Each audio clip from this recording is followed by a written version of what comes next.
သခင်ယေရှုအိုသခင်ယေရှုအိုသခင်ယေရှုကိုရောကိုချစ်ပါ၏ကိုရောနှုတ်ကပတ်တော်ချစ်ကြပါ၏ကိုရောစကားပြောခြင်းကိုနားထောင်ဝင်လာပါ၏အိုသခင်ယေရှုနှုတ်ကပတ်တော်အပြင်ကိုရောကျွေးမွေးတော်မူပါစကားပြောပေးတော်မူပါကျွန်တော်တို့ရဲ့ဖြစ်ခြင်းများကိုရောထံတစ်ဖန်ဖွင့်ပေးကြပါတယ်အိုသခင်ယေရှုအာမင်မဿဲခန်းကြီး25ခန်းငယ်1မှခန်းငယ်46ထိကိုတူတကွစားသုံးမှုရကြရအောင်ခေါင်းစဉ်ကားငယ်တတိနှင့်စောင့်မျှော်နေခြင်းပုံဥပမာမဿဲခန်းကြီး25ခန်းငယ်1မှ73ထိမဿဲခန်းကြီး25ခန်းငယ်1ထိုအခါကောင်းကင်များ၏နိုင်ငံတော်သည်ကမင်္ဂလာဆောင်တတို့သားကိုခီးဥကြိုပြုအပ်သောငါမိခွက်များကိုကန်ယူ၍ထွက်သွားသောအပြုကညာ10ယောက်နှင့်တူ၏မဿဲခန်းကြီး25ခန်းငယ်2ထိုအပြုကညာတို့တွင်9ယောက်သည်အမိုက်ဖြစ်ကြပြီး9ယောက်မှာတတိပညာရှိကြ၏မဿဲခန်းကြီး25ခန်းငယ်3မိုက်သောသူတို့သည်မိခွက်တို့ကိုသာယူ၍စီကိုမယူကြမဿဲခန်းကြီး25ခန်းငယ်4တတိပညာရှိသောသူတို့မူကားမိခွက်နှင့်တကွဘူး၌ပါသောစီကိုလည်းယူကြ၏မဿဲခန်းကြီး25ခန်းငယ်5မင်္ဂလာဆောင်တတို့သားသည်ကြံ့ကြာနေစဉ်ထိုအပြုကညာအပေါင်းတို့သည်ငိုက်၍အိပ်ပျော်ကြ၏မဿဲခန်းကြီး25ခန်းငယ်6တကောင်ရန်၌ကြည်ပါမင်္ဂလာဆောင်တတို့သားသည်လာပြီးခီးဥကြိုပြုခြင်းငါထွက်သွားကြကုန်အံ့ဟုကြွေးကြော်လျင်မဿဲခန်းကြီး25ခန်းငယ်9ထိုအပြုကညာအပေါင်းတို့သည်ထ၍မိခွက်များကိုပြင်ဆင်ကြ၏မဿဲခန်းကြီး25ခန်းငယ်8မိုက်တော်သူတို့ကငါတို့စီမီသေးပါပြီတင်တို့စီကိုအနှဲငယ်ပေးပါဟုတတိပညာရှိသောသူတို့အားတောင်းကြ၏မဿဲခန်းကြီး25ခန်းငယ်9တတိပညာရှိသောသူတို့ကလည်းတင်တို့အဖို့နှင့်ငါတို့အဖို့စီမလောက်ထို့ကြောင့်စီရောင်းသောသူတို့ရှိရာသို့တွား၍ကိုသုံးဖို့ဝယ်လင်တာ၍ကောင်းသည်ဟုပြန်ပြောကြ၏မဿဲခန်းကြီး25ခန်းငယ်10ထိုသူတို့သည်စီဝယ်သွားသည့်အခိုက်တွင်မင်္ဂလာဆောင်သူတို့သားသည်လာ၍အသင့်ရှိသောသူတို့သည်သူတို့သားနှင့်အတူမင်္ဂလာဆောင်ပွဲသို့ဝင်ကြပြီးလျှင်တကားကိုပိတ်ထား၏မဿဲခန်းကြီး25ခန်းငယ်17ထိုနောက်ကျွင်းသောအပြုကညာတို့သည်လာ၍သခင်ကျမတို့အားတကားကိုဖွင့်ပါဟုတောင်းလျှောက်ကြတော့မဿဲခန်းကြီး25ခန်းငယ်12သခင်ကလည်းငါအမှန်ဆိုသည်ကသင်တို့ကိုငါမသိဟုပြန်ပြောလေ၏မဿဲခန်းကြီး25ခန်းငယ်13တို့ဖြစ်၍လူသားသည်ကြွလာအံ့သောနေ့ရက်အချိန်နာရီကိုသင်တို့သည်မသိသောကြောင့်စောင့်နေကြလောအာမင်ခေါင်းစဉ်ကကြီးသစ္စာဆောင်ခြင်းပုံဥပမာမဿဲခန်းကြီး25ခန်းငယ်14မှ30အထိမဿဲခန်းကြီး25ခန်းငယ်14အကြောင်းမူကားကောင်းကင်များ၏နိုင်ငံတော်သည်လူတဦးကအခြားသောပြည်သို့သွားမည်ဟုအကြံရှိလက်မိမိပိုင်သောကျွန်တို့ကိုခေါ်၍မိမိဥစ္စာများကိုအပ်ပေးသည်နှင့်တူ၏မဿဲခန်းကြီး25ခန်းငယ်15ထိုသူတို့အားမိမိတို့၏အစွမ်းတတ္တိရှိသည့်အတိုင်းတဦး၌ငွေ9ခွက်တဦး၌2ခွက်တဦး၌1ခွက်အသီးသီးအပ်ပေးပြီးမှချက်ချင်းသွားလေ၏မဿဲခန်းကြီး25ခန်းငယ်16ငွေ9ခွက်ကိုခံတော်သူသည်ချက်ချင်းသွား၍ကုန်သွယ်ခြင်းကိုပြုသဖြင့်အခြားသောအခွက်9ခွက်ကိုအမျက်ရလေ၏မဿဲခန်းကြီး25ခန်းငယ်19ထိုနည်းတူအခွက်2ခွက်ကိုခံတော်သူသည်လည်းအခြားသောအခွက်2ခွက်ကိုအမျက်ရလေ၏မဿဲခန်းကြီး25ခန်းငယ်18သို့သောအခွက်1ခွက်ကိုခံတော်သူမူကားတွား၍မြေ၌တွင်းတူးပြီးလျှင်သခင်၏ငွေကိုဝှက်ထားလေ၏မဿဲခန်းကြီး25ခန်းငယ်19ကာလကြာမြင့်ပြီးမှထိုကျွန်တို့၏သခင်သည်လာ၍သူတို့ကိုစည်ရင်ယူလေ၏မဿဲခန်းကြီး25ခန်းငယ်20အခွက်9ခွက်ကိုခံတော်သူသည်ချင်းကပ်၍အခြားသောအခွက်9ခွက်ကိုဆက်လက်သခင်ကိုတော်သည်အကျွန်ုပ်၌အခွက်9ခွက်ကိုအပ်ပေးတော်မူ၏အခြားသောအခွက်9ခွက်ကိုအကျွန်ုပ်အမျက်ရပါပြီဟုလျှောက်လေ၏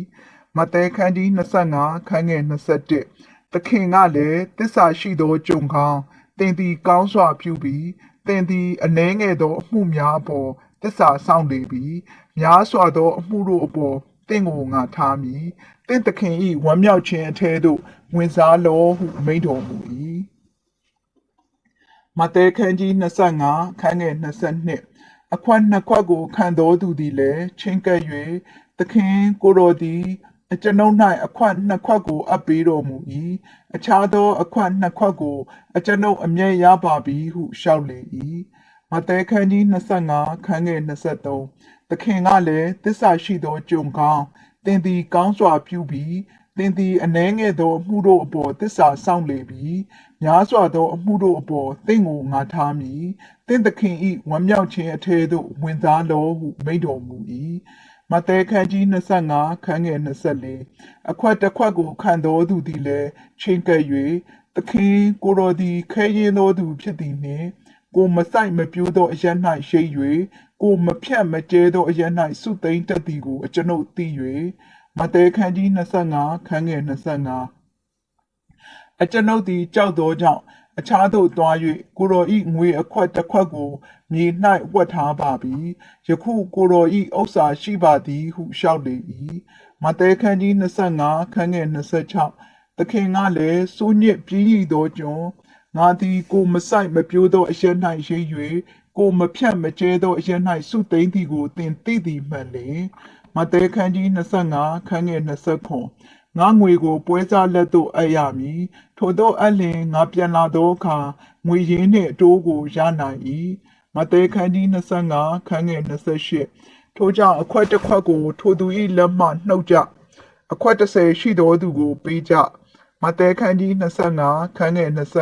29အကြောင်းမူကားကျင်သူသည်ရတတ်၏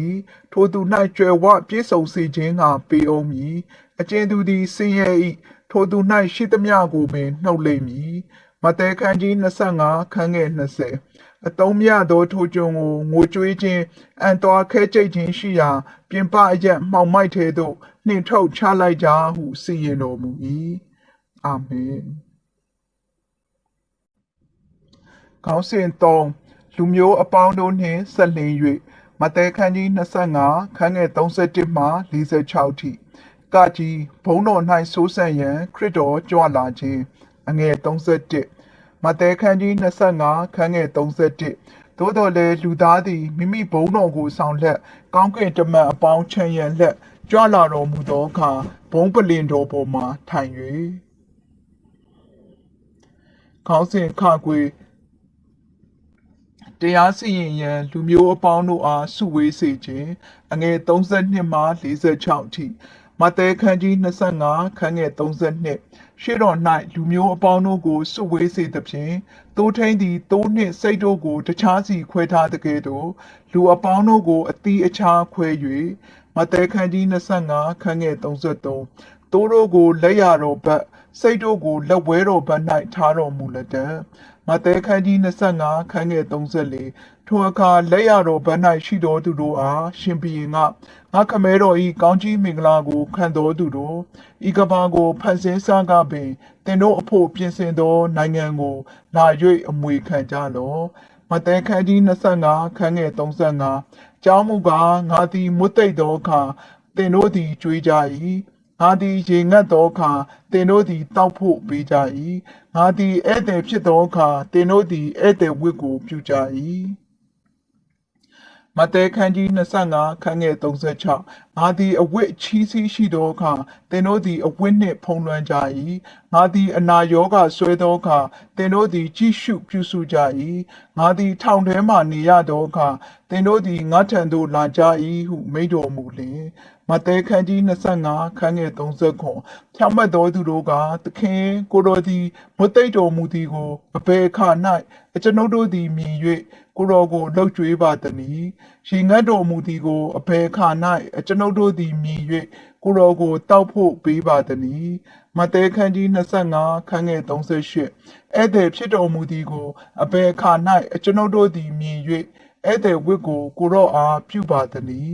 အဝတ်ချီးစီးရှိတော်မူသည်ကိုအဘယ်အခါ၌ကျွန်ုပ်တို့သည်မြင်၍ကိုရောကိုအဝတ်နှင့်ဖုံးလွှမ်းပါသည်မဿဲခန်းကြီး25ခန်းငယ်39အနာယောဂဆွဲတော်မူသည်ကို၎င်းထောင်ထဲမှနေတော်မူသည်ကို၎င်းအဘယ်အခါ၌ကျွန်ုပ်တို့သည်မြင်၍အထံတော်သို့ရောက်ပါသည်ဟုပြန်၍လျှောက်ကြတော်မဿဲခန်းကြီး25ခန်းငယ်40ရှင်ဘုရင်ကငါအမှန်ဆိုသည်ကသင်တို့သည်ဤသူဒီဟုသောငါညီတို့တွင်အငယ်ဆုံးသောသူတစ်ယောက်အားပြုကြသမျှတို့ကိုငါအားပြုကြပြီဟုပြန်၍မိန့်တော်မူလက်တံမဿဲခန်းကြီး25ခန်းငယ်41ထိုအခါလက်ဝဲတော်ဘက်၌ရှိတော်သူတို့အားမင်းကြီးကကြိမ်ချင်းကိုခံရတော်သူတို့မနက်နှင့်သူ၏တမန်တို့အဖို့ပြင်ဆင်သောထာဝရမီးထဲသို့ငါထံမှခွာသွားကြလောမဿဲခန်းကြီး25ခန်းငယ်42ကျောင်းမူကားငါသည်မွတ်သိပ်သောအခါသင်တို့သည်မကြွေငါသည်ရေငတ်သောအခါသင်တို့သည်တောက်ဖို့မပေးမဿဲခန်းကြီး25ခန်းငယ်43ငါသည်ဧည့်သည်ဖြစ်သောအခါသင်တို့သည်ဧည့်သည်ဝတ်ကိုမပြုငါသည်အဝတ်ချီးစီးရှိသောအခါသင်တို့သည်အဝတ်နှင့်မဖုံးမလွှမ်းငါသည်အနာယောဂဆွဲသောအခါ၌၎င်းထောင်ထဲမှနေရသောအခါ၌၎င်းသင်တို့သည်မကြည့်ရှုမပြုစုကြဟုမိန့်တော်မူလေမဿဲခန်းကြီး25ခန်းငယ်44ထိုသူတို့ကသခင်ကိုရောသည်မွတ်သိပ်တော်မူခြင်းဒီငတ်တော်မူခြင်းဧည့်သည်ဖြစ်တော်မူခြင်းအဝတ်ချီးစီးရှိတော်မူခြင်းအနာယောဂဆွဲတော်မူခြင်းထောင်ထဲမှနေတော်မူခြင်းတို့ကိုကျွန်ုပ်တို့သည်အဘယ်အခါ၌မြင်၍ကိုရောကိုမပြုစုမလုပ်ကြွေးဘဲနေပါသည်ဟုပြန်၍လျှောက်ကြတော်မဿဲခန်းကြီး25ခန်းငယ်45မင်းကြီးကငါအမှန်ဆိုသည်ကသင်တို့သည်ဤသူတို့တွင်အငယ်ဆုံးသောသူတစ်ယောက်အားမပြုသမျှတို့ကိုငါအားမပြုကြပြီဟုပြန်၍မိန့်တော်မူလက်တံထိုသူမဿဲခန်းကြီး25ခန်းငယ်46ထိုသူတို့သည်ထာဝရပြစ်ဒဏ်ခံရသို့၎င်းဖြောင့်မတ်သောသူတို့မူကားထာဝရအသက်အထဲသို့၎င်းတွားရကြလက်တံဟုမိန့်တော်မူ၏မဿဲခန်းကြီး25ခန်းငယ်1ရဲ့မှစုနှစ်10ရောက်10သည်12၏အများပိုင်းဖြစ်သည်ထို့ကြောင့်အပြိုကညာ10ရောက်သည်သခင်ဖျားကြွလာခြင်းမတိုင်မီတိမ်ဆုံးသွားသောယုံကြည်သူအများပိုင်းကိုကိုးစားပြုသည်ခန်းကြီး24ခန်းငယ်40မှ41၌ရှိသောယောက်ျား2ယောက်နှင့်မိန်းမ2ယောက်တို့သည်သခင်ဖျားကြွလာခြင်းအထိအသက်ရှင်လက်ရှိကြမည်ယုံကြည်သူများကိုကိုးစားပြုသည်မဿဲခန်းကြီး25ခန်းငယ်1ရဲ့မှစု3အပြိုကညာတို့ဟုသည်အသက်၏ရှုထောင့်မှရှုမြင်သုံးသက်ခံရသောယုံကြည်သူများကိုပုံဆောင်သည်နှစ်ကောခန်းကြီး17ခန်းငယ်2နိုင်ငံတော်သားများဖြစ်သောယုံကြည်သူများမှာအပြိုကညာစစ်များနှင့်တူသည်အပြိုကညာများဖြစ်သောသူတို့သည်မှောင်မိုက်ခေတ်၌သခင်ဖျား၏သက်သေမိခွက်ကိုဆောင်၍သခင်ဖျားနှင့်တွေ့ဆုံရန်အတွက်လောကမှထွက်သွားကြသည်ဤရာအတွက်သူတို့သည်တန်ရှင်သောဝိညာဉ်တော်၏အတွင်းကိန်းဝတ်ခြင်းသာမကတန်ရှင်သောဝိညာဉ်တော်၏ဖြည့်ပေးခြင်းကိုလည်းလိုအပ်သည်မဿဲခန်းကြီး25ခန်းငယ်1ရဲ့မှစု4မိခွက်များ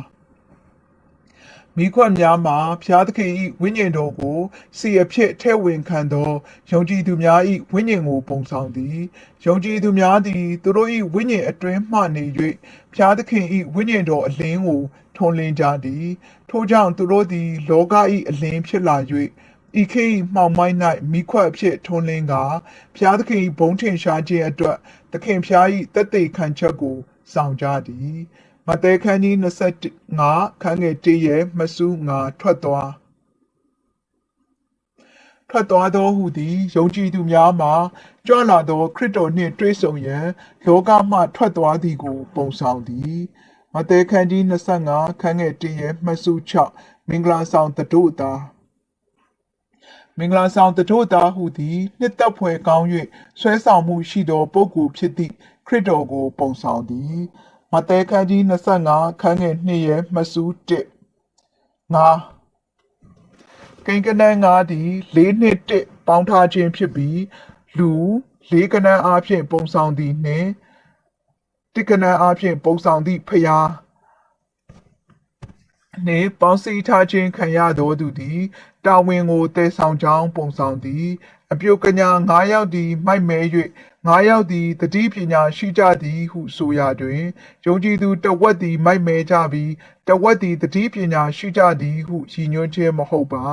၎င်းမှာယုံကြည်သူများအားလုံးသည်တန်ရှင်းသောဝိညာဉ်တော်နှင့်အပြည့်ဖြည့်ခြင်းခံသောတာဝန်ကိုတည်ဆောင်ကြရမည်အကြောင်းရည်ညွှန်းသည်မဿဲခန်းကြီး25ခန်းငယ်2ရဲ့မှစု2အမိုက်ဖြစ်သည်ဟုဆိုခြင်းမှာဤအပြုကညာ9ယောက်အမှားပြုလုပ်၍မဟုတ်ပါသဘောတဘာဝအားဖြင့်သူတို့သည်တတိပညာရှိသော9ယောက်နှင့်အတူတူပင်ဖြစ်သည်မဿဲခန်းကြီး25ခန်းငယ်3ရဲ့မှစု1စီသည်တန်ရှင်းသောဝိညာဉ်တော်ကိုပုံဆောင်သည်မဿဲခန်းကြီး25ခန်းငယ်4ရဲ့မှစု1ဘူးလူသည်ဖျားသခင်အတွက်ထဲเสียအဖြစ်ပြုလုပ်ခံထားရ၍လူဤပုဂ္ဂိုလ်ဖြစ်ခြင်းမှာသူဤစိတ်ဖြစ်သည်ထို့ကြောင့်ဤနေရာရှိထဲเสียဘူးများမှာယုံကြည်သူများဤစိတ်များကိုပုံဆောင်သည်တတိပညာရှိသောအပြုကညာ9ယောက်တို့သည်သူတို့ဤမိခွက်များ၌စီရှိယုံသာမကသူတို့၏ထဲเสียဘူးများ၌လည်းစီကိုယူဆောင်ကြသည်သူတို့၏မိခွက်များ၌စီရှိသည်ဟုဆိုခြင်းမှာသူတို့၏ဝိညာဉ်၌ကိန်းဝတ်နေသောဖျား၏ဝိညာဉ်တော်ရှိသည်ကိုပုံဆောင်၍သူတို့၏ထဲเสียဘူးများ၌စီကိုယူဆောင်ကြသည်ဆိုခြင်းမှာသူတို့၏စိတ်များ၌ဖျားသခင်၏ဝိညာဉ်တော်ဖြစ်ပေးခြင်းကိုခံ၍ပျော်ဝင်ပြေဝလှက်ရှိသည်ကိုပုံဆောင်သည်မဿဲခန်းကြီး25ခန်းငယ်9ရဲ့မှစု1ငိုက်လာကြခြင်းသည်ဖျားနာခြင်းကိုပုံဆောင်သည်မဿဲခန်းကြီး25ခန်းငယ်9ရဲ့မှစု2အိပ်ပျော်ခြင်းသည်တေခြင်းကိုပုံဆောင်သည်သခင်ဖျား၏ပြန်လည်ကြွလာခြင်းကြံ့ကြာနေစဉ်တွင်ယုံကြည်သူအများစုသည်ဖျားနာလာပြီးတေဆုံးကုန်ကြသည်မဿဲခန်းကြီး25ခန်းငယ်6ရဲ့မှစု1တကောင်ရန်သည်ဤမှောင်မိုက်သောခေတ်ကာလည၏အမှောင်ဆုံးသောအချိန်ကာလကိုပုံဆောင်သည်ထိုအချိန်သည်ဤခေတ်ကာလ၏အဆုံးတည်းဟုသောဘေးဒဏ်ကြီးကာလအချိန်ဖြစ်လိမ့်မည်မဿဲခန်းကြီး25ခန်းငယ်6ရဲ့မှစု2ကြွေးကြော်ဤကြွေးကြော်ခြင်းသည်ကောင်းကင်တမန်မင်း၏အတန်ကိုပုံဆောင်သည်မဿဲခန်းကြီး25ခန်းငယ်6ရဲ့မှစု3ခရီးဥကြိုပြုအငယ်1၌ပါရှိသောကြိုးဆိုခြင်းနှင့်ခြားနာသည့်စကားလုံးဖြစ်သည်အငယ်1၌ပါရှိသောစကားလုံးသည်တစုံတဦးအားလှုပ်ဝက်စွာကြိုးဆိုခြင်းကိုရည်ညွှန်း၍ဤနေရာ၌စကားလုံးသည်တစုံတဦးကိုအခမ်းအနားနှင့်အစီအစဉ်တိုင်းပွင့်လင်းစွာကြိုးဆိုခြင်းကိုရည်ညွှန်းသည်မဿဲခန်းကြီး25ခန်းငယ်9ရဲ့မှစု1ထ၍ဟူသည်တေခြင်းမှထမြောက်ခြင်းကိုပုံဆောင်သည်ဤသည်မှာတစ်သက်ခန်းကြီး4ခန်းငယ်16နှင့်တစ်ကောခန်းကြီး15ငယ်52တို့တွင်ကြိုတင်ပြောဆိုထားခဲ့သည့်ထမြောက်ခြင်းဖြစ်သည်မဿဲခန်းကြီး25ခန်းငယ်9ရဲ့မှစု2ပြင်ဆင်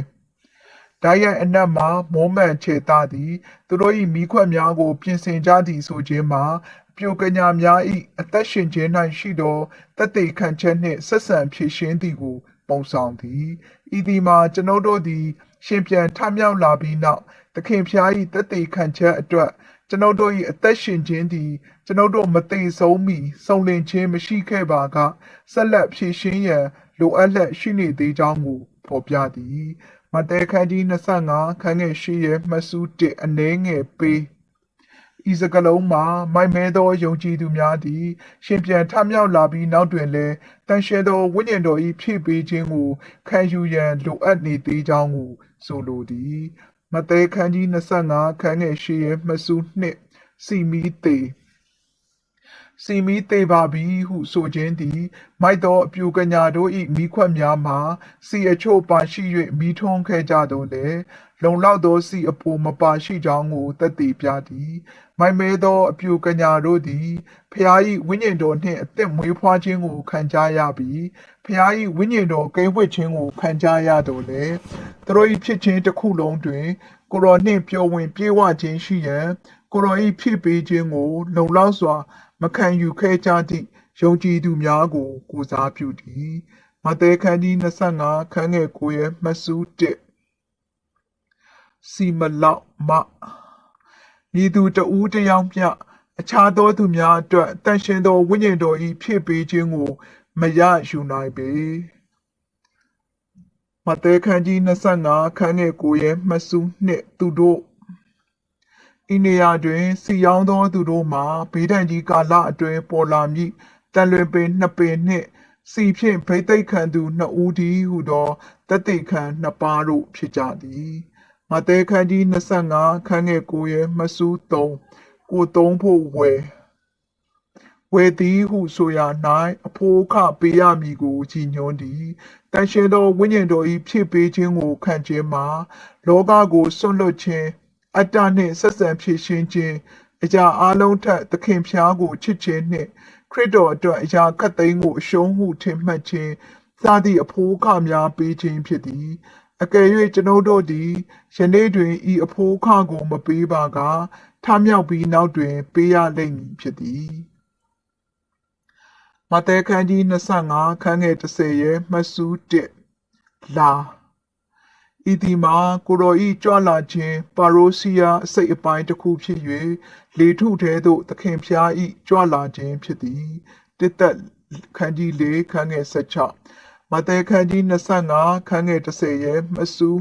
2သူတို့ထိုသူတို့သည်တိုးတငယ်ဤမင်္ဂလာဆောင်ညစာစားပွဲသို့ဖိတ်ကြားခြင်းခံရသူများဖြစ်ကြသည်မဿဲခန်းကြီး25ခန်းငယ်30ရဲ့မှတ်စု3အသင့်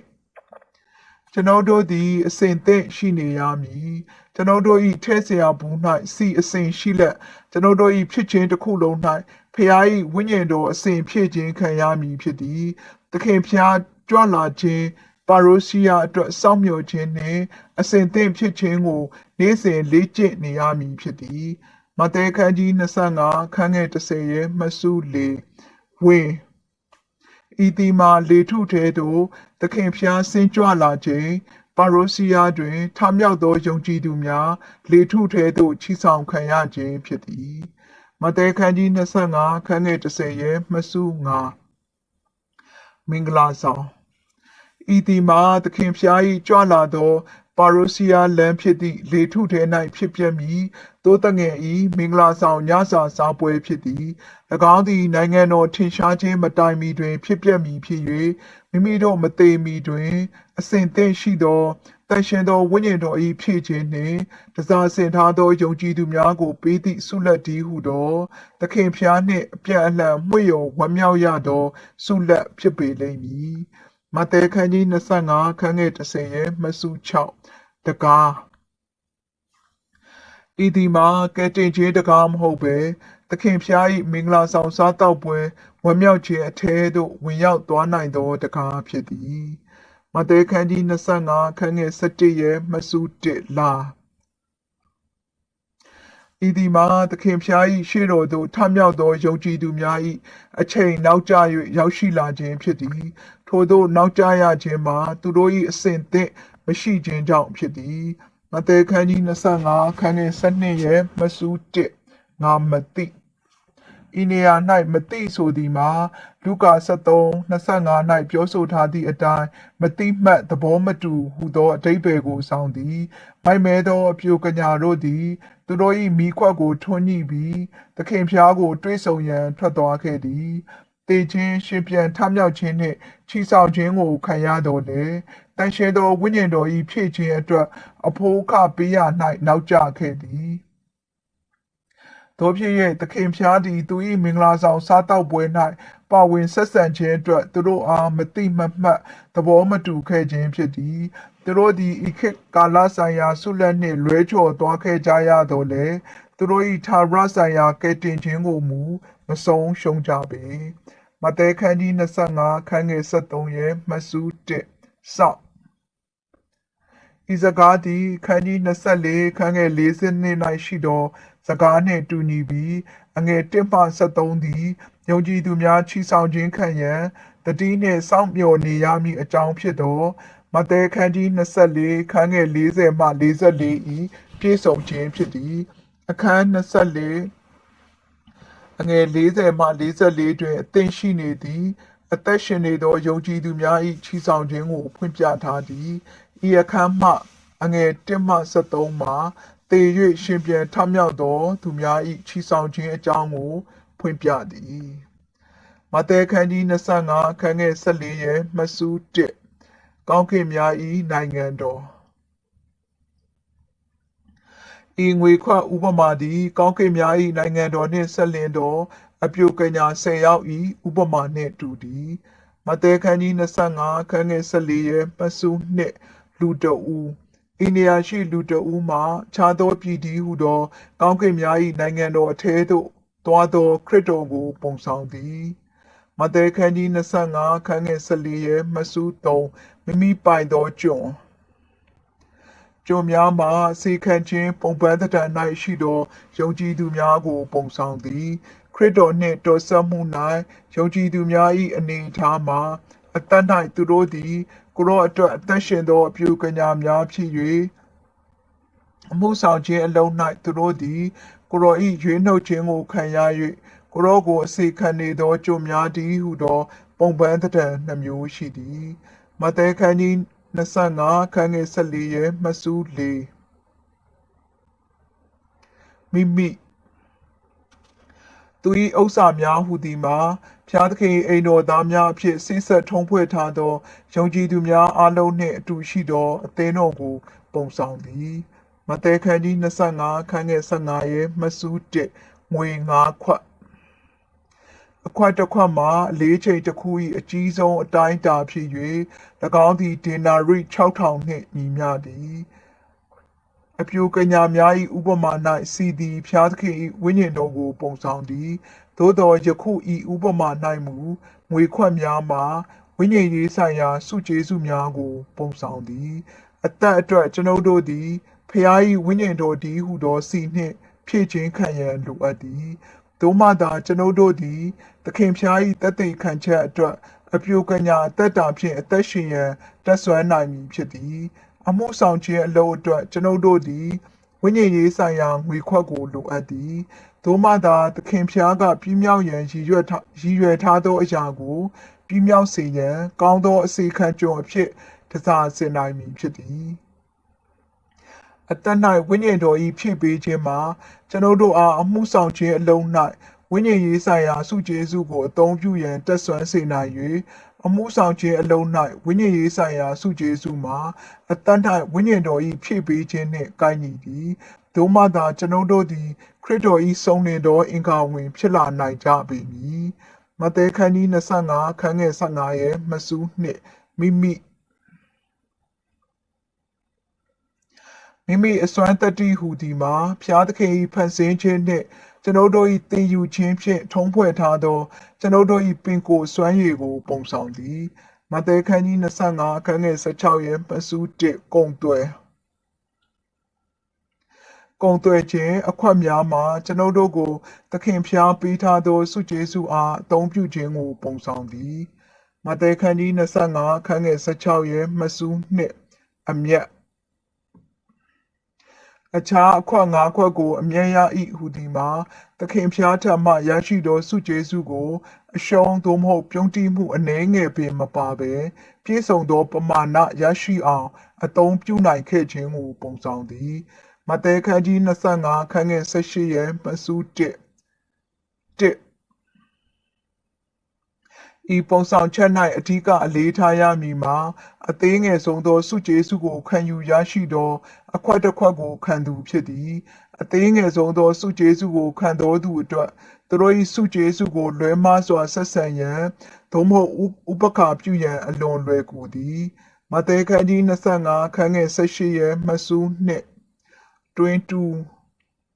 မြေ၌ဟူသည်မှာလောကကိုပုံဆောင်၍မြေ၌တွင်တူခြင်းမှာလောကနှင့်ရောနှောပတ်သက်ခြင်းကိုပုံဆောင်သည်လောကနှင့်အတူမြည်သည့်အဖွဲ့အစည်းတွေမဆိုမြည်သည့်ပါဝင်ပတ်သက်ခြင်းမဆိုလောကဆိုင်ရာစကားအနည်းငယ်ပြောဆိုခြင်းသည်ပင်လျှင်သခင်ဖျားထံမှကျွန်ုပ်တို့ရရှိသောစုကျေးဇူးကိုမြုပ်နှံခြင်းဖြစ်လိမ့်မည်မဿဲခန်းကြီး25ခန်းငယ်18ရဲ့မှတ်စု3ဝတ်အ အရှင်၏ငွေကိုဖွက်ထားခြင်းမှာသခင်ဖျား၏စုကျေးဇူးကိုအကျိုးမဲ့ဖြစ်စေခြင်းမြေကြီးနှင့်သက်ဆိုင်သောစင်ကြယ်များ၏ဖုံးအုပ်မှုအောက်တွင်ပြုံးတီးစေခြင်းကိုပုံဆောင်သည်သခင်ဖျား၏စုကျေးဇူးကိုအသုံးမပြုခြင်းအတွက်စင်ကြယ်တစုံတရာပေးခြင်းသည်စုကျေးဇူးကိုဖွက်ထားခြင်းပင်ဖြစ်သည်ဤသည်မှာသူတို့၏စုကျေးဇူးသည်အသေးငယ်ဆုံးဖြစ်သည်ဟုထင်မြင်ယူဆသောထိုအခွက်တစ်ခွက်ကိုခံတော်သူကဲ့သို့သောသူများအတွက်အနေရရှိသည်မဿဲခန်းကြီး25ခန်းငယ်19ရဲ့မှစု1ကာလကြာမြင့်ပြီးမှဆိုသည်မှာအသင်းတော်ခေတ်ကာလတစ်ခုလုံးကိုပုံဆောင်သည်မဿဲခန်းကြီး25ခန်းငယ်19ရဲ့မှစု2လာခြင်းမှာကိုရောဤကြွလာခြင်းမျက်မှောက်တော်၌ဖြစ်၍လေထဲသို့သခင်ဖျားဤဆင်းသက်ခြင်းကိုပုံဆောင်သည်ထိုအခွက်ကိုမြေ၌မြုပ်ပြီးနောက်စိုးညစ်ပြင်းရည်သောငယ်သားသည်အလုံးစုံကောင်းမွန်လုံခြုံသွားပြီဟုထင်မှတ်ခဲ့သည်သူသိသည့်အနှဲငယ်သောအရာမှာသူ၏သခင်သည်သူ၌စည်ရင်လာယူမည်ဟုသာဖြစ်သည်မဿဲခန်းကြီး25ခန်းငယ်19ရဲ့မှစု3စည်ရင်ယူခြင်းမှာယုံကြည်သူများ၏အသက်ရှင်နေထိုင်ခြင်းအပြုအမူအကျင့်တို့ကိုဆုလက်သို့မဟုတ်အပြည့်အတွက်စီရင်ခြင်းခံရန်နေရာဖြစ်သောလေထဲရှိကိုရော၏မျက်မှောက်တော်အတွင်ကိုရော၏တရားစီရင်ရာပလင်၌သခင်ဖျား၏စီရင်ခြင်းကိုပုံဆောင်သည်မဿဲခန်းကြီး25ခန်းငယ်20ရဲ့မှစု1ချင်းကပ်ဤဒီမှာခရစ်တော်၏တရားစီရင်ရာပလင်တို့လာရောက်ရန်ဖြစ်သည်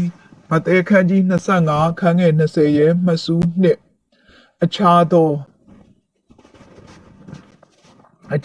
အခွက်5ခွက်ကိုအမြဲရခြင်းသည်အခွက်5ခွက်တည်းဟုသောစုကျေးဇူးကိုအပြည့်အဝအသုံးပြုခြင်း၏ရလဒ်ဖြစ်သည်မဿဲခန်းကြီး25ခန်းငယ်21ရဲ့မှစု1အနေငယ်အမှုငယ်၌မှာဤခေတ်ကာလရှိသခင်ဖျား၏အမှုတော်ကိုပုံဆောင်သည်မဿဲခန်းကြီး25ခန်းငယ်21ရဲ့မှစု2အမှုတော်အပေါ်များစွာသောအမှုတို့အပေါ်ဆိုသည်မှာလာမည့်နိုင်ငံတော်ထဲ၌အုပ်စိုးခြင်းအခွင့်အာဏာကိုပုံဆောင်သည်မဿဲခန်းကြီး25ခန်းငယ်21ရဲ့မှစု3များစွာသောအမှုတို့မှာလာမည့်နိုင်ငံတော်၌လှုပ်ဆောင်ရန်တာဝန်များကိုပုံဆောင်သည်မဿဲခန်းကြီး25ခန်းငယ်21ရဲ့မှစု4ဝမ်းမြောက်ခြင်းသခင်၏ဝမ်းမြောက်ခြင်းဆိုသည်မှာလာမည့်နိုင်ငံတော်၌သခင်ဖျား၏ဝမ်းမြောက်ခြင်းကိုပုံဆောင်သည်၎င်းသည်အပြင်ပိုင်းအခြေအနေကိုမဟုတ်ဘဲအတွင်းပိုင်းကျေနပ်နှစ်သိမ့်ခြင်းကိုပုံဆောင်သည်သခင်ဖျား၏ဝမ်းမြောက်ခြင်း၌ပါဝင်ဆက်ဆံရန်မှာနိုင်ငံတော်၌ရှိသောအခြေအနေနှင့်ဘုံအသေးတို့ထက်သာသောအကြီးမားဆုံးသောဆုလက်ဖြစ်သည်မဿဲခန်းကြီး25ခန်းငယ်23ရဲ့မှစု1ကောင်းစွာဤဒီမှာအခွက်5ခွက်ခံရသောသူတို့သခင်ဖျားပေးသောချီးမွမ်းခြင်းနှင့်အတူတူပင်ဖြစ်သည်မဿဲခန်းကြီး25ခန်းငယ်23ရဲ့မှစု2ထားဤဒီမှာအခွက်5ခွက်ခံရသောသူအားသခင်ဖျားပေးသည့်တူညီသောဆုလက်ပင်ဖြစ်သည်အခွက်2ခွက်ခံရသောသူ၏စုကျေးဇူးသည်အခွက်5ခွက်ခံရသောသူထက်နည်းတော်လဲသခင်ဖျား၏ချီးမွမ်းခြင်းနှင့်ဆုလက်မှာကိစ္စရပ်နှစ်ခုလုံး၌အတူတူပင်ဖြစ်သည်ဤသည်မှာသခင်ဖျား၏ချီးမွမ်းခြင်းနှင့်ဆုလက်တို့သည်ကျွန်ုပ်တို့၏အလုပမာဏအတိုင်းအတာနှင့်မဆိုင်သခင်ဖျား၏စုကျေးဇူးကိုအသုံးပြုရာပြည့်စုံသောပမာဏရရှိသည့်အထီးနှင့်ကျွန်ုပ်တို့၏သစ္စာစောင့်သိခြင်းအပေါ်၌သာသက်ဆိုင်ကြောင်းဖော်ပြခြင်းဖြစ်သည်အခွက်တစ်ခွက်ကိုခံတော်သူသည်လည်းထိုသူတို့ကဲ့သို့သစ္စာစောင့်သိခဲ့ပါကတူညီသောချီးမွမ်းခြင်းနှင့်ဆုလက်ကိုပေးအပ်ခံရလိမ့်မည်ဖြစ်သည်မဿဲခန်းကြီး25ခန်းငယ်24ရဲ့မှစု1ချင်းကပ်သခင်ဖျားအတွက်မြည်သည့်အမျက်အစွန်းမျှမရခဲ့သောငွေအခွက်တစ်ခွက်ခံတော်သူသည်လည်းလေထဲရှိခရစ်တော်၏တရားစီရင်ရာပလင်သို့လာရောက်ရမည်၎င်းမှာသူသည်ကယ်တင်ခြင်းရရှိပြီးဖြစ်ရုံမျှမကလေထဲသို့ချီဆောင်ခြင်းခံရပြီးသူဖြစ်ကြောင်းသက်သေပြနေသည်ကယ်တင်ခြင်းမရရှိသောသူမှာချီဆောင်ခံရခြင်းနှင့်ခရစ်တော်၏တရားစီရင်ရာပလင်သို့လာရောက်ရခြင်းမရှိနိုင်ပါမ တဲခန်းကြီး25ခန်းငယ်24ရဲ့မှတ်စုနှစ်အကျွန်ုပ်သိဂရိဘာသာစကားသည်အပြင်ပိုင်းအသိပညာကိုရည်ညွှန်းခြင်းသာဖြစ်၍အတွင်းပိုင်းနားလည်သိမြင်ခြင်းကိုရည်ညွှန်းခြင်းမဟုတ်ပါမဿဲခန်းကြီး25ခန်းငယ်24ရဲ့မှတ်စု3ခဲရင်အမြင်အားဖြင့်ဆိုရလျင်သခင်ဖျားသည်တင်းမာပြင်းထန်သောသူဖြစ်သည်ကိုရိုသည်ကျွန်ုပ်တို့အားကျွန်ုပ်တို့၏ပြေဝစုံလင်မှုကိုလိုအပ်သောသူ၏အမှုတော်အတွက်သူ၏စုကျေးဇူးများကိုပြေဝသောပမာဏရသည့်အထိအသုံးပြုရန်တောင်းဆိုသည်မဿဲခန်းကြီး25ခန်းငယ်24ရဲ့မှတ်စု4ကိုမဆိုင်မပြိုးအမြင်အားဖြင့်ဆိုရလျင်သခင်ဖျား၏အမှုတော်သည်အမြဲတမ်းတုံညာမှအစာပြုသည်ကိုရောမဆိုင်ပြိုးသောအရ၌ရိတ်ခြင်းနှင့်ကိုရောမဖြန့်ကျဲသောအရ၌ဆုသိမ်းခြင်းသည်ဘာမျှမရှိဘဲနှင့်ကိုရောအတွက်ကျွန်ုပ်တို့လှုပ်ဆောင်ရန်တောင်းဆိုထားပုံပေါ်ပါသည်ဤအချက်သည်ငွေအခွက်တစ်ခွက်ခံတော်သူအတွက်သူရသောဆုကျေးဇူးအားအသုံးပြုရန်ညှင်းပယ်ခြင်း၏စင်ကြေတစ်ခုမဖြစ်သင့်ပဲသူ၏ယုံကြည်ခြင်းအားလေ့ကျင့်ရန်သူအားတွန်းအားပေးခြင်းသာဖြစ်သင့်၍ဤသို့ဖြင့်သူ၏စုကျေးဇူးကိုအဆုံးစွန်ထိအသုံးပြုသွားနိုင်မည်ဖြစ်သည်မဿဲခန်းကြီး25ခန်းငယ်24ရဲ့မှတ်စု5ဖြန့်ဒါရအနက်ဖြန့်ကျဲသည်အငယ်26နှင့်အတူတူပင်ဖြစ်သည်တဲ့မဿဲခန်းကြီး25ခန်းငယ်25ရဲ့မှတ်စု1ကြောက်ခြင်းသည်ညင်းပယ်ခြင်းဖြစ်သည်ကျွန်ုပ်တို့သည်သခင်ဖျား၏စုကျေးဇူးကိုလက်ခံလို၍နှစ်လိုသောစိတ်နှင့်အသုံးပြုခြင်းသည်တာ၍ကောင်းပါသည်မဿဲခန်းကြီး25ခန်းငယ်25ရဲ့မှတ်စု2အခြားသို့သွား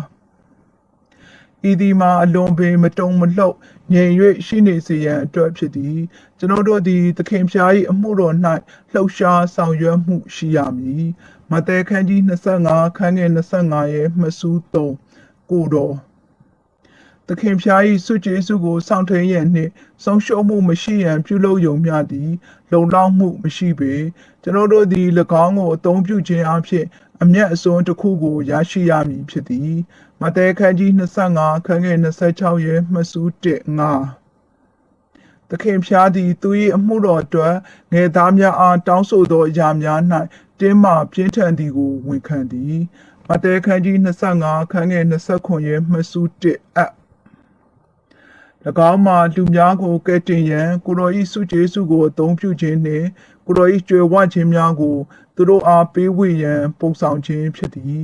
မဿဲခန်းကြီး25ခန်းငယ်29ရဲ့မှတ်စု2အတိုးဟူသည်မှာသခင်ဖျား၏အမှုတော်အောင်နိုင်ရန်အတွက်ကိုရော၏စုကျေးဇူးကိုအသုံးပြုခြင်းအဖြစ်ကျွန်ုပ်တို့ရရှိသောအမြဲရလက်ကိုပုံဆောင်သည်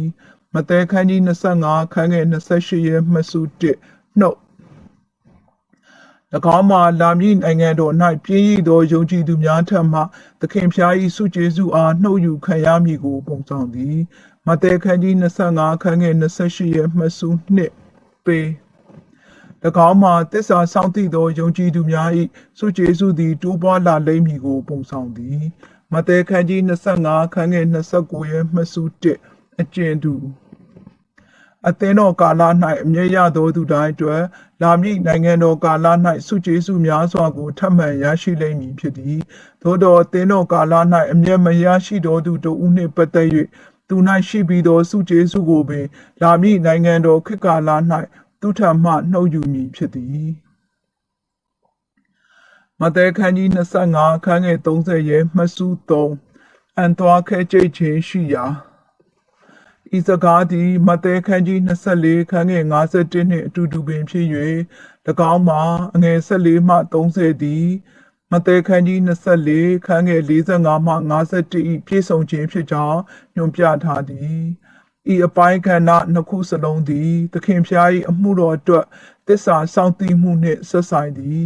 မဿဲခန်းကြီး24ခန်းငယ်45မှ51သည်သခင်ဖျား၏အမှုတော်ကိုပြည့်စုံစေရ၌ငယ်သား၏သစ္စာစောင့်သိမှုမရှိခြင်းနှင့်ဆက်ဆိုင်သည်ယခုအခါမှအငယ်14မှ30သည်သခင်ဖျား၏ငွေအခွက်ကိုအသုံးပြုရာ၌ငယ်သား၏သစ္စာစောင့်သိမှုမရှိခြင်းကိုဆက်ဆံဖြည့်ရှင်းဖို့ရန်လိုအပ်ခဲ့သည်မ မဿဲခန်းကြီး25အခန်းငယ်31ရဲ့မှတ်စု1သို့တော်လည်းဟူသောစကားမှာအငယ်31မှ46၌ပြောခဲ့သောအရာသည်တပါးမျိုးသားများနှင့်သက်ဆိုင်သောအခြားအပိုင်းကဏ္ဍတစ်ခုဖြစ်ကြောင်းညွှန်ပြထားသည်မဿဲခန်းကြီး25အခန်းငယ်31ရဲ့မှတ်စု2လူသားသည်သူ၏နိုင်ငံတော်မေရှိယနိုင်ငံတော်နှင့်ဆက်လင်းသောခရစ်တော်၏အမည်နာမှဖြစ်သည်ဤနေရာရှိကိုရော၏စီရင်ခြင်းသည်ထိုနိုင်ငံတော်အတွက်ပြင်ဆင်မှုတစ်ခုဖြစ်သည်မဿဲခန်းကြီး25ခန်းငယ်31ရဲ့မှတ်စု3ကြွလာဤဒီမှာသခင်ဖျားကြွလာခြင်း၏ထင်ရှားသောလက္ခဏာဖြစ်သည်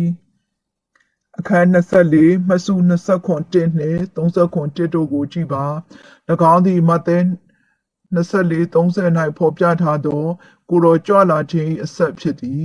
မဿဲခန်းကြီး25ခန်းငယ်31ရဲ့မှတ်စု4ဘုံတော်မိမိဘုံတော်သခင်ဖျား၏ဘုံတော်၌ကိုရောဖျားစာတိ၏ဘုံတော်ကိုရောလူသားစာတိ၏ဘုံတော်ကိုရောရှင်ပြန်ထမြောက်ခြင်း၏ဘုံတော်နှင့်ကိုရောတက်ကြွခြင်း၏ဘုံတော်တို့ပါဝင်သည်မဿဲခန်းကြီး25ခန်းငယ်31ရဲ့မှတ်စု5ဘုံပလင်တော်ဒါဝိဒ်၏ပလင်ဖြစ်၍၎င်းသည်ယေရုရှလင်မြို့၌ရှိလိမ့်မည်မဿဲခန်းကြီး25အခန်းငယ်32ရဲ့မှတ်စု1လူမျိုးအပေါင်းတို့ဟူသည်မှာခရစ်တော်သည်အာမဂဒုန်ရက်၌အန်တီခရစ်နောက်သို့လိုက်သောတပါးမျိုးသားများကိုဖျက်ဆီးပြီးနောက်မြေကြီးသို့ခရစ်တော်၏ပြန်ကြွလာသောအချိန်၌တန်ရှိနေသေးသောတပါးမျိုးသားများအလုံးကိုရည်ညွှန်းသည်ဤကြံရှိနေသေးသောတပါးမျိုးသားများအလုံးကိုစုဝေးစေ၍ခရစ်တော်၏ဘုံရှိသောပလင်၌စီရင်ခြင်းခံရမည်ဖြစ်သည်၎င်းသည်မိလေနီကာလမတိုင်မီအသက်ရှင်နေသောသူများအားခရစ်တော်၏စီရင်ခြင်းဖြစ်ပေလိမ့်မည်၎င်းမှာမိလေနီကာလပြီးနောက်ပလင်ဖြူကြီး၌တည်သောသူတို့အားကိုရော၏စီရင်ခြင်းနှင့်ကွဲပြား၍လေထဲရှိကိုရော၏တရားစီရင်ရာပလင်၌ယုံကြည်သူများအားကိုရော၏စီရင်ခြင်းပြီးနောက်မြေကြီးပေါ်၌စီရင်ကွပ်မျက်ခြင်းလာလိမ့်မည်မဿဲခန်းကြီး25ခန်းငယ်32ရဲ့မှတ်စုနှင့်သိုးထိန်သခင်ဖျားသည်ယုံကြည်သူများ၏သိုးထိန်နှင့်ဂျူးလူမျိုးများ၏သိုးထိန်ဖြစ်သည်သာမကတပါးမျိုးသားများအလုံး၏သိုးထိန်လည်းဖြစ်သည်မဿဲခန်းကြီး25ခန်းငယ်33မှတ်စု1လက်ရတော်တန်ရှင်းမြင့်မြတ်သောနေရာဖြစ်သည်မဿဲခန်းကြီး25ခန်းငယ်34ရဲ့မှတ်စု1အမွေခံခရစ်တော်၏ဘုံရှိသောပလင်၌စီရင်ခြင်းပြီးနောက်သိုးတို့ကိုခရစ်တော်၏ရှင်ပြန်ဆိုင်ရာအုပ်ဆိုးခြင်းနှင့်အောင်မြင်သောယုံကြည်သူများလက်အောက်နှင့်ကယ်တင်ခြင်းရရှိပြီးဂျူးလူမျိုးများ၏အမှုတော်ထမ်းရွက်ခြင်းအောက်၌အသက်ရှင်သောလူများဖြစ်စေရန်မိလေနီကာလအတွင်းသို့ရွှေ့ပြောင်းလိမ့်မည်ဤနည်းအားဖြင့်သိုးတို့သည်လာမည့်နိုင်ငံတော်ကိုအမွေခံရမည်ဖြစ်သည်မိလေနီကာလအတွင်း၌အပိုင်းခန္ဓာ3ခုရှိသည်1ကဘာဦးခန်းကြီး1ခန်းငယ်28မှ30၌ဖော်ပြထားသည့်အတိုင်းဘုရားသခင်၏ဖန်ဆင်းခြင်းကောင်းကြီးမင်္ဂလာဖြစ်သောမြေကြီးနိုင်မြင့်မှဥဖရက်နိုင်မြင့်မှဥဖရက်မြစ်သို့ဖြတ်တန်းလာကြသောခါနန်ရှိဣသရေလလူမျိုးများထိုမှတဆင့်ကယ်တင်ခြင်းရရှိခဲ့သောဂျူးလူမျိုးများသည်မြေကြီးတစ်ပြင်လုံးကိုအုပ်စိုးလိမ့်မည်3ကောင်းကင်ဆိုင်ရာနှင့်ဝိညာဉ်ရေးရာအပိုင်းခန္ဓာ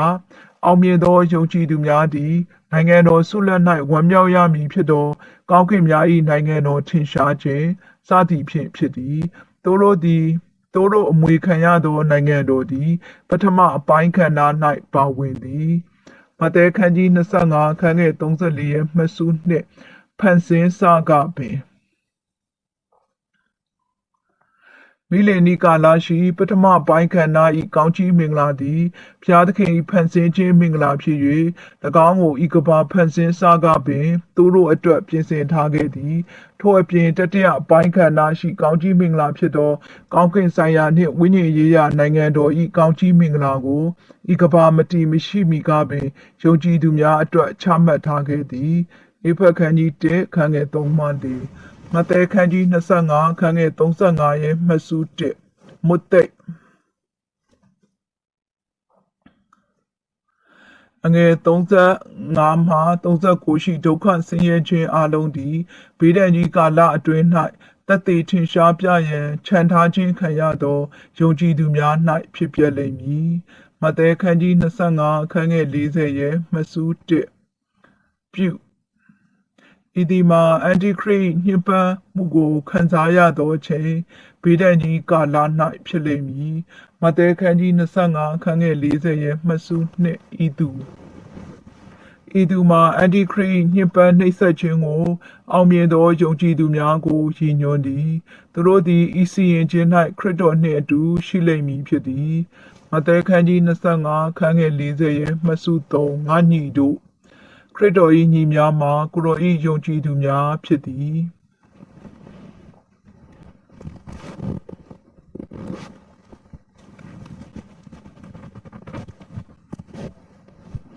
မဿဲခန်းကြီး25ခန်းငယ်40ရဲ့မစု4တမန်တော်ခန်းကြီးကိုခန်းငယ်4၌ညွှန်ပြထားသည့်အတိုင်းခရစ်တော်သည်သူ၏အင်္ဂါဝင်များဖြစ်သောယုံကြည်သူများနှင့်တလုံးတဝတည်းဖြစ်သည်မဿဲခန်းကြီး25ခန်းငယ်41ရဲ့မစု1ထာဝရမိအိုင်ထဲရှိမိဖြစ်သည်အန်တီခရစ်နှင့်မိစ္ဆာပရောဖက်တို့ကိုမိအိုင်ထဲပြစ်ချပြီးနောက်မန္နနှင့်ထမြောက်သောပြစ်သားတို့ကိုမိအိုင်ထဲမပြစ်ချမီတွင်စိတ်များကိုငရဲမိအိုင်ထဲပြစ်ချအဆုံးသတ်လိုက်သည်ဤဒီမှာဗျာဒိတ်14:10ဤပြည့်စုံခြင်းအပိုင်းကဏ္ဍတစ်ခုဖြစ်သည်မဿဲခန်းကြီး25ခန်းငယ်41ရဲ့မစု2ပြင်ဆင်မိအိုင်သည်လူတို့အတွက်မဟုတ်မန္နနှင့်သူ၏တမန်များအတွက်ပြင်ဆင်ထားခြင်းဖြစ်သည်ညီတို့ပင်ဖြစ်စေသခင်ဖျားကိုစန့်ကျင်၍မန္နနောက်လိုက်သောမြည်သူမဆိုမန္နနှင့်သူ၏ကြဆင်းသောတမန်များနှင့်အတူမိအိုင်ထဲသက်ဆင်ရမည်ဖြစ်သည်မဿဲခန်းကြီး25ခန်းငယ်45ရဲ့မစု1မပြုဤရာသည်လည်းအန်တီခရစ်၏ညှဉ်းပန်းနှိပ်စက်ခြင်းအတော်အတွင်း၌ဖြစ်ပွားလိမ့်မည်မဿဲခန်းကြီး25ခန်းငယ်46ရဲ့မစု1ထာဝရပြစ်ဒဏ်ဤဒီမှာမိအိုင်၌အဆုံးသတ်ရန်ဖြစ်သည်မဿဲခန်းကြီး25ခန်းငယ်46ရဲ့မစု2ဖြောင့်မတ်တော်သူမဿဲခန်းကြီး73ခန်းငယ်49မှ50ရှိပိုက်ကွန်ပုံဆောင်ချက်အပြင်ဖော်ပြထားသည့်အတိုင်းအန်တီခရစ်ညှဉ်းပန်းနှိပ်စက်ခြင်းအတွင်း၌မြေကြီးပေါ်၌ကြံခဲ့သောယုံကြည်သူများဂရုပြုရန်မှာထာဝရဧဝံဂေလိတရားကိုလူခတ်သိန်းတို့ထံသို့ဟောပြောရမည်ဖြစ်သည်ထိုအခါသခင်ဖျားသည်လူအပေါင်းတို့အားမောရှေ၏ပြည့်ညတ်တရားသို့မဟုတ်ခရစ်တော်၏ဧဝံဂေလိတရားအတိုင်းမစီရင်ပဲထာဝရဧဝံဂေလိတရားအတိုင်းစီရင်လိမ့်မည်၎င်းသည်ဖျားသခင်ခေတ်ကာလဆိုင်ရာအကြောင်းအရာတစ်ခုဖြစ်သည်ထိုဧဝံဂေလိတရားကိုနာခံလိုက်လျှောက်၍ဒုက္ခဆင်းရဲခံရသောယုံကြည်သူများကိုကောင်းစွာထိတွေ့ဆက်ဆံသူတို့သည်ဖြောင့်မတ်သောသူအဖြစ်သတ်မှတ်ခံရ၍ကောင်းကြီးခံစားရမည်ဖြစ်ပြီးနိုင်ငံတော်ကိုအမွေခံရမည်ဖြစ်သည်ထို့သောမကျင့်ဆောင်သောသူတို့မှာကြိမ်ကျင်းခံရ၍ထာဝရကာလ၌ပျောက်ကွယ်ပျက်စီးသွားရမည်ဖြစ်သည်မဿဲခန်းကြီး25ခန်းငယ်46ရဲ့မစု3ထာဝရအသက်အထဲသို့ကျေးဇူးတော်ဧဝံဂေလိတရားသည်ယုံကြည်သူများအထဲသို့ထာဝရအသက်ကိုဆောင်ယူ၍ဖျားသခင်ဤအသက်အဖြစ်အသက်ရှင်စေသည်တဖန်ထာဝရဧဝံဂေလိတရားသည်သူတို့ကိုထာဝရအသက်သို့ဆောင်ယူ၍ဖျားသခင်ဤအသက်အဝေးဝိုင်းထဲ၌အသက်ရှင်စေသည်အာမင်မဿဲခန်းကြီး25ခန်းငယ်73ကိုဆုတောင်းဖတ်ကြရအောင်တို့ဖြစ်၍လူသားသည်ကြွလာအံ့သောနေ့ရက်အချိန်တိုင်းကိုတင်တို့သည်မသိသောကြောင့်စောင့်နေကြလောအာမင်တို့ဖြစ်၍အာမင်တို့ဖြစ်၍အိုသခင်ယေရှုတို့ဖြစ်၍အိုသခင်ယေရှုအိုသခင်ယေရှုတို့ဖြစ်၍တို့ဖြစ်၍လူသားသည်ကြွလာအံ့သောနေ့ရက်အချိန်တိုင်းကိုသင်တို့သည်မသိသောကြောင့်အိုသခင်ယေရှုလူသားသည်ကြွလာအံ့သောနေ့ရက်အချိန်တိုင်းကိုသင်တို့သည်မသိသောကြောင့်အိုသခင်ယေရှုဖျားတို့ဖြစ်၍လူသားသည်ကြွလာအံ့သောနေ့ရက်အချိန်တိုင်းကိုသင်တို့သည်မသိသောကြောင့်အိုသင်တို့သည်မသိသောကြောင့်စောင့်နေကြလောအိုသခင်ယေရှုဖျား ကိုရောကြွလာအန်တော်နေရဲ့အချိန်တိုင်းကြီးကိုကျွန်တော်တို့ဒီမသိတော့ကြောင့်စောင့်နေရမှာဖြစ်ပါ၏။အိုးသခင်ယေရှုအိုးသခင်ယေရှုအိုးသခင်ယေရှုမင်္ဂလာဆောင်ပွဲကိုကျွန်တော်တို့လည်းပါဝင်လိုပါသည်။အိုးသခင်ယေရှုကိုရောဒီဘယ်နေ့ဘယ်အချိန်တိုင်းမှာကြွလာမည်ကိုမသိတော့ကြောင့်ယနေ့စောင့်ရပြင်ဆင်သူများဖြစ်စေပါ။အိုးသခင်ယေရှုအိုးသခင်ယေရှုတတိပေးခြင်းတော်ကိုရောယေရှုတင်ပါ၏။အိုးသခင်ယေရှုမိကွက်တဲ့စီရှိအောင်မကစီဘူးထဲမှာအိုးစီဖို့ဖြည့်ထားတော့သူများဖြစ်စေပါ။အိုးသခင်ယေရှုအိုးသခင်ယေရှုကိုရောစောင့်ခြင်းအဖြစ်အိုးအသင်ပြင်ဆင်ထားတော့သူများဖြစ်စေပါ။အိုးသခင်ယေရှုမဿဲ25ခန်းငယ်73တို့ဖြစ်ရလူသားသည်ကြွလာအံ့သောနေ့ရက်အချိန်တိုင်းကိုသင်တို့သည်မသိတော့ကြောင်းစောင့်နေကြလောအာမင်။အိုးသခင်ယေရှုအာမင်။အိုးသခင်ယေရှုအိုးသခင်ယေရှုမဿဲခန်းကြီး25ခန်းငယ်21ကိုလည်းဆုတောင်းဖတ်ကြရအောင်။သခင်ကလည်းသစ္စာရှိသောကျွန်ကောင်းသင်သည်ကောင်းစွာပြုပြီးသင်သည်အနှဲငယ်သောအမှုများအပေါ်သစ္စာဆောင်လေပြီးများစွာသောအမှုတို့အပေါ်သင်ကိုငါထားမည်သင်သခင်၏ဝမ်းမြောက်ခြင်းအထဲသို့ဝင်စားလောဟုမိန့်တော်မူ၏အာမင်သခင်ကလည်းအိုးသခင်ယေရှုသခင်ကလည်းအိုးသခင်ယေရှုသစ္စာရှိသောကျွန်ကောင်းအိုးခင်ယေရှုသစ္စာရှိသောကျွန်ကောင်းဖြစ်လို့ကြပါသည်အိုးသခင်ယေရှုအိုးသခင်ယေရှုသစ္စာရှိသောကျွန်ကောင်းသင်သည်ကောင်းစွာပြုပြီးအိုးသခင်ယေရှုသင်သည်ကောင်းစွာပြုပြီးအိုးသခင်ယေရှုဖျားအိုးကျွန်တော်တို့ဒီကိုရောပေးသောဆွမ်းတတိများကိုစုကျေးဇူးများကိုအသုံးပြုတော်သူများဖြစ်စေပါပြေဝသောအတိုင်းအတာအထိယနေ့အသုံးပြုတော်သူများဖြစ်စေပါချက်ချင်းကုန်သွယ်တော်သူများဖြစ်စေပါအိုးသခင်ယေရှုအိုးသခင်ယေရှုမြည်ကြီးထဲမှာတွင်တူရဝတ်ထားခဲ့မိသောအချိန်တိုင်းများတော့ကိုရောခွင့်လွှတ်တော်မူပါ။အိုးသခင်ယေရှုကိုရောတတိပေးနေခြင်းတော့ကိုရောယေရှုတင်ပါသည်။အိုးသခင်ယေရှုဖျားအိုးသခင်ယေရှုအိုးသခင်ယေရှုသစ္စာရှိသောကျွန်ကောင်းများဖြစ်စေပါ။အိုးသင်သည်ကောင်းစွာပြုပြီးအိုးသခင်ယေရှုကောင်းစွာပြုတော်သူများဖြစ်စေပါ။သင်သည်အနှဲငယ်သောအမှုများပေါ်သစ္စာဆောင်လေပြီ။အိုးသခင်ယေရှုသင်သည်အနှဲငယ်သောအမှုများပေါ်သစ္စာဆောင်လေပြီ။နဲငယ်သောအမှုများပေါ်အိုးသခင်ယေရှုကျွန်တော်တို့ဒီနဲငယ်သောအမှုများပေါ်သစ္စာဆောင်အောင်မှာဖြစ်ပါသည်အိုးသခင်ယေရှုများစွာသောအမှုတို့ပေါ်သင်ကိုငါထားမည်ဟာလေလုယာသင်သည်အနှဲငယ်သောအမှုများပေါ်သစ္စာဆောင်လေပြီအိုးသခင်ယေရှုကျွန်တော်တို့ရရှိထားသောအစွမ်းတတိရရှိထားသောစုကျေးဇူးသည်အိုးသခင်ယေရှုဖျားမြည်များပင်ဖြစ်ပါစေအိုးသခင်ယေရှုထိုရာပေါ်မှာပြေဝသုံးပြုရမှာဖြစ်သောကြောင့်ချီးမွမ်းပါသည်အိုးသခင်ယေရှုယနေ့ကိုရောပေးအပ်ထားသောအမှုများပေါ်မှာသစ္စာဆောင်တော်သူများဖြစ်စေပါများစွာသောအမှုတို့ပေါ်သင်ကိုငါထားမည်သင်သခင်၏ဝမ်းမြောက်ခြင်းအထဲသို့ဝင်စားတော်ဟုမိန့်တော်မူ၏အိုးသခင်ယေရှုကျွန်တော်တို့သခင်ရဲ့ဝမ်းမြောက်ခြင်းအထဲသို့တို့လည်းဝင်စားလိုပါသည်သစ္စာရှိသောကျွန်ကောင်းများကောင်းစွာပြုသောသစ္စာရှိသောကျွန်ကောင်းများဖြစ်စေပါနဲငယ်သောမှုများပေါ်မှာသစ္စာဆောင်တော်သူများဖြစ်စေပါအိုးသခင်ယေရှုများစွာသောအမှုတို့ပေါ်မှာ